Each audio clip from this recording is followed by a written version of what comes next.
তো guys welcome to my channel. আজকে আলোচনা করব যে আমরা যখনই হোয়াটসঅ্যাপ খুলছি আজকাল এরকম একটা জিনিস দেখা যাচ্ছে। তারপরে আমরা যখন নট নাও বলে ক্লিক করছি বা আই এগ্রিতে ক্লিক করছি তারপরে হোয়াটসঅ্যাপ খুলছে। কেন কেন এটা হচ্ছে সেই বিষয় নিয়ে আলোচনা করব, চলুন জেনে নিই। সবার আগে একটা নিউজ আর্টিকেল দেখে দিই। এখানে এটা এনডিটিভি নিউজ চ্যানেলের একটা আর্টিকেল আছে, WhatsApp privacy policy terms of services update makes Facebook data sharing mandatory. এর মানে কি? মানে হোয়াটসঅ্যাপ 8ই ফেব্রুয়ারি থেকে ঘোষণা করতে চলেছে যে আপনাকে যদি হোয়াটসঅ্যাপ ইউজ করতে হয়, হোয়াটসঅ্যাপের যে এই যে টার্মস অ্যান্ড কন্ডিশন যেটা আগের পেজে দেখালাম, এটা আপনাকে এগ্রি করতেই হবে। এখানে আপনাকে এগ্রি ক্লিক করতেই হবে, তবেই আপনি হোয়াটসঅ্যাপ ইউজ করতে পারবেন। না হলে আপনি হোয়াটসঅ্যাপ ইউজ করতে পারবেন না। কবে থেকে? 8ই ফেব্রুয়ারি থেকে। কেন? কারণ হোয়াটসঅ্যাপ নতুন যে প্রাইভেসি পলিসি নিয়ে এসেছে সেখানে লেখা আছে যে হোয়াটসঅ্যাপ যে আপনার যে ডেটা আছে, আপনি মানে আপনার যে ফোনের মধ্যে যে ডেটা আছে সেই ডেটাগুলো হোয়াটসঅ্যাপ যেগুলো কালেক্ট করছে সেগুলো সেই হোয়াটসঅ্যাপ ফেসবুকের সঙ্গে সেগুলো শেয়ার করবে, এমনটাই লেখা আছে এই যে প্রাইভেসি পলিসিতে। আপনি এখানে এই যে দেখতে পাচ্ছেন না টার্মস অ্যান্ড পলিসি, এখানে ক্লিক করে পড়তে পারেন যে হোয়াটসঅ্যাপ থেকে যা ডেটা আসবে, মানে আপনার ডেটা কী পাবে ওখান থেকে সেটা পরে বলছি। সেই ডেটা ফেসবুকের সঙ্গে শেয়ার করবে এবং ফেসবুক কীভাবে বিজনেস করবে সেটাই বলছি। এখান থেকে পুরো ব্যাপারটা ক্রিস্টাল ক্লিয়ার হয়ে যাবে জাস্ট কিছুক্ষণের মধ্যে। শুনে নিন।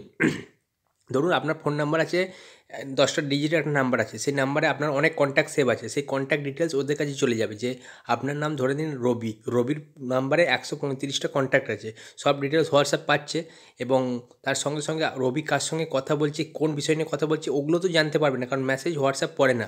এটা বলা আছে যে এন্ড টু এন্ড এনক্রিপ্টেড, মানে কোনো রকম হোয়াটসঅ্যাপ মেসেজের যেসব ইনফরমেশান আছে সেগুলো পায় না, কিন্তু আপনার যে ডেটা আছে সেগুলো ইউজ করতে পারছে। এবং ফেসবুকে যখন আপনি কোনো নিউজ দেখবেন বা কোনো একটা পেজ ফলো করছেন, সেই পেজের মধ্যে দিয়ে আপনার পলিটিক্যাল ভিউ দেখা যাচ্ছে। ধরুন কোথাও কোনো পোস্ট হয়েছে, সেখানে লেখা আছে যে নরেন্দ্র মোদীকে নিয়ে কোনো পোস্ট আছে, আপনি যদি নরেন্দ্র মোদীর সাপোর্টার হন সেখানে লাভ মারবেন, লাভ রিয়াক্ট করবেন।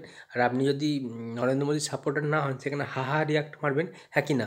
তো সেখান থেকে আপনার পলিটিক্যাল ভিউগুলো ফেসবুক ওখান থেকে চাঙ্ক আউট করে।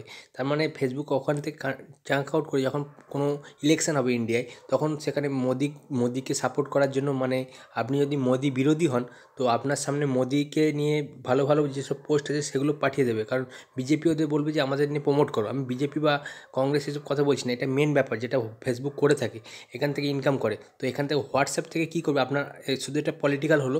এরপরে কোনো মেডিসিন যদি ফ্যাক্টরি থাকে, তারা যদি চায় যে আপনি কোন মেডিসিন কিনতে চান, আপনি কীভাবে জানবেন? আপনি মেডিসিনটা প্রথমে গুগলে সার্চ করবেন, তো গুগলের কাছে ডেটা চলে গেলে যে আপনি এই মেডিসিনটা কিনতে চান, কারণ আপনি কোনো দরকার না পড়লে তো মেডিসিন সার্চ করবেন না।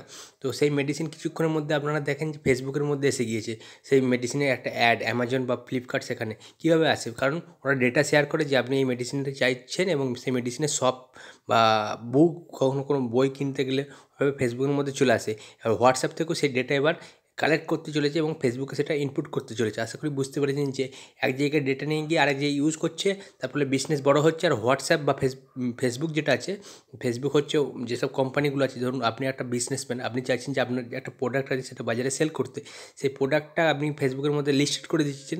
আপনি বলে দিচ্ছেন যেসব মানুষ ইন্টারেস্টেড আছে তাদের কাছে পাঠিয়ে দিন। এবার ফেসবুক দেখছি যে আপনি পার্টিকুলার একটা প্রোডাক্ট কিনতে আগ্রহী আছেন, কারণ গুগলে দেখে নিয়েছি ফেসবুক আর গুগলের মধ্যে কন্ট্যাক্ট আছে যে এই ইনফরমেশান শেয়ার করবে। তো গুগল থেকে ইনফরমেশান নিয়ে ফেসবুক দিল, এবার ফেসবুক আপনার যে কোম্পানি আছে সেই কোম্পানির প্রোডাক্ট নিয়ে আপনার সামনে, মানে তৃতীয় ব্যক্তির সামনে সেটা পোস্ট করলো। সে আপনি দিচ্ছেন আচ্ছা আমি এই প্রোডাক্ট কিনতে চাইছিলাম, এই প্রোডাক্ট এখানেই চলে এলো, বাহ, ক্লিক করে ওখানে কিনে নিল। এইভাবে বিজনেসটা চলে। আশা করি বুঝতে পেরেছেন। এই ছিল মেন ব্যাপার। 8ই ফেব্রুয়ারির মধ্যে আপনি যদি এগ্রি না করেন, আপনার হোয়াটসঅ্যাপ অ্যাকাউন্ট ব্লক হয়ে যাবে, আপনার ইউজ করতে পারবেন না। আর আপনি যদি আরেকটা কথা বলে দিই, আপনি যদি ইউজ করতে না চান তো আপনি এখনই হোয়াটসঅ্যাপ আনইনস্টল করে দিন। এখানে আরেকটা কথা বলে দিই, হোয়াটসঅ্যাপ এখান থেকে আপনার কী কী ইনফরমেশান নেবে। সবার প্রথমে তো এইসব ইনফরমেশানগুলো নেবে, কন্ট্যাক্ট ডিটেলস, তার সঙ্গে আপনার হার্ডওয়্যারের যেসব ইনফরমেশান সব নেবে, মানে আপনার ব্যাটারি পার্সেন্টেজ, আপনার মানে আইপি অ্যাড্রেস পর্যন্ত নিয়ে নেবে। আইপি অ্যাড্রেস চলে গেলে আর কী দরকার, মানে আপনার বাড়ি কোথায়, কান্ট্রি জানা তো অনেক সহজ ব্যাপার, রাজ্য জানাও সহজ ব্যাপার, সিটি জানাও সহজ ব্যাপার। সিটির মধ্যে আপনার লোকেশান, মানে পার্টিকুলার এরিয়ায় কোথায় বাস করছেন, আপনার বাড়ি, সেই বাড়ির অ্যাড্রেস পর্যন্ত চলে যাবে। আর আপনার হ্যান্ডসেটের যেসব আইএম নাম্বার থাকে না, একটা কী একটা নাম্বার থাকে ওই জাতীয়, সেই নাম্বার পর্যন্ত ওদের কাছে চলে যাবে। তো হোয়াটসঅ্যাপ আপনি কে এবং আপনার কী জাতীয় জিনিস সব আপনার দেখতে পাবে আজ থেকে। শুধু যে আপনি মেসেজ করছেন, কাকে কী মেসেজ করছেন সেটা দেখতে পাবে না, সেটা বাদ দিয়ে বাকি সব কিছু দেখতে পারবে। এই ছিল মেন ব্যাপার। আশা করি ভিডিওটা বুঝতে পেরেছেন। ভিডিওটা ভালো লাগলে চ্যানেলটা সাবস্ক্রাইব করবেন এই জাতীয় ইনফরমেটিভ ভিডিও পাওয়ার জন্য। Thank you so much.